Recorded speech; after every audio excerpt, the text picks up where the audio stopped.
Assalamualaikum warahmatullahi wabarakatuh. Sahabat beriman yang dirahmati oleh Allah. Kita adalah makhluk Allah yang bersifat lemah dan lupa, yang tidak pernah lepas dari melakukan dosa dan kesalahan kepada Allah Subhanahu wa taala. Rasulullah sallallahu alaihi wasallam bersabda, "Seluruh anak Adam berdosa, dan sebaik-baik orang yang berdosa adalah yang mau bertaubat kepada Allah Subhanahu wa taala." Hadis riwayat At-Tirmizi dan Ibnu Majah. Sahabatku, dengan bertaubat kepada Allah, maka seluruh dosa dan kesalahan yang kita perbuat akan diampuni dan dihapus oleh Allah Subhanahu wa taala.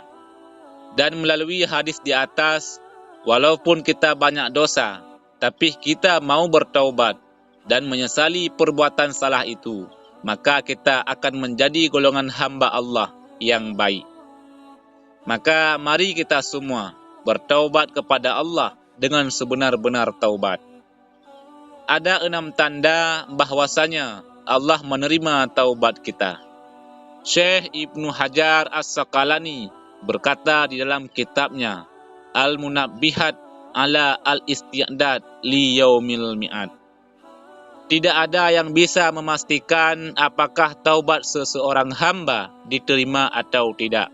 Namun setidaknya ada 6 hal yang menandakan taubat seorang hamba diterima oleh Allah Subhanahu wa taala.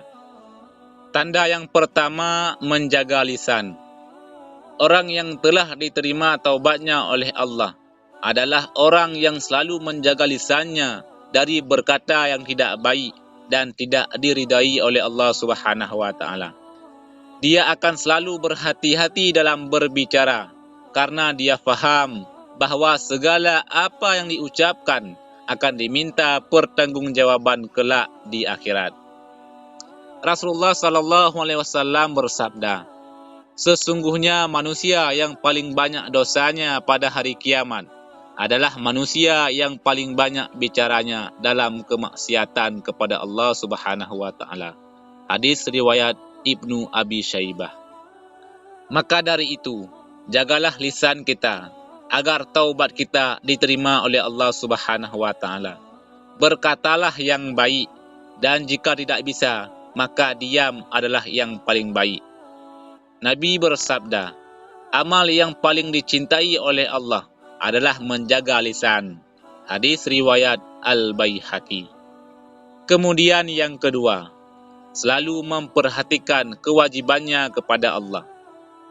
Orang yang Allah terima taubatnya adalah mereka yang setelah bertaubat semakin menjaga salatnya dan kewajiban-kewajiban yang lain, seperti berbakti kepada orang tua, berpuasa Ramadan, dan selalu menghormati sesamanya. Orang yang diterima taubatnya akan semakin sibuk memperbaiki ibadahnya kepada Allah Subhanahu wa taala. Lalu yang ketiga, selalu merasa cukup atas pemberian Allah.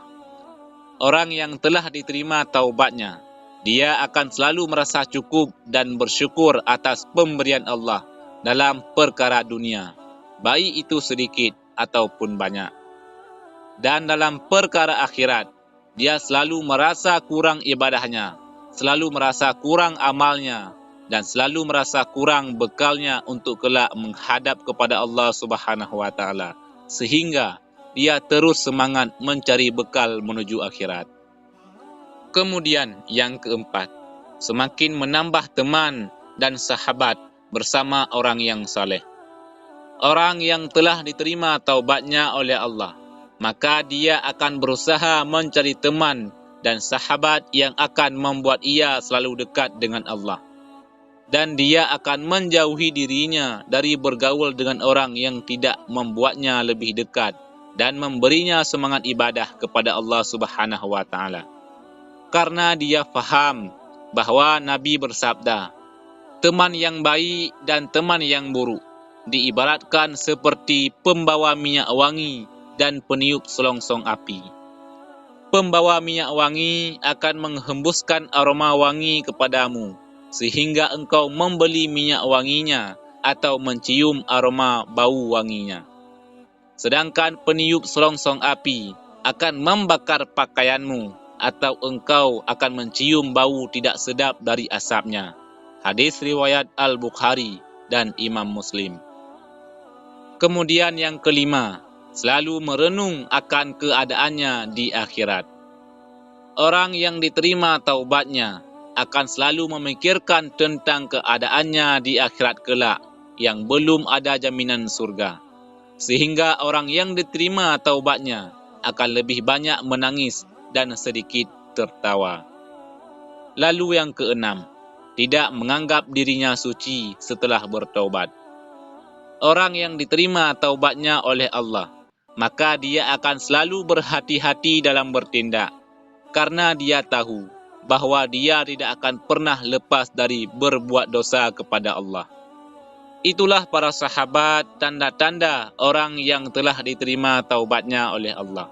Semoga Allah Subhanahu wa taala menerima taubat kita dan mengampuni segala dosa-dosa kita. Amin ya rabbal alamin. Assalamualaikum warahmatullahi wabarakatuh.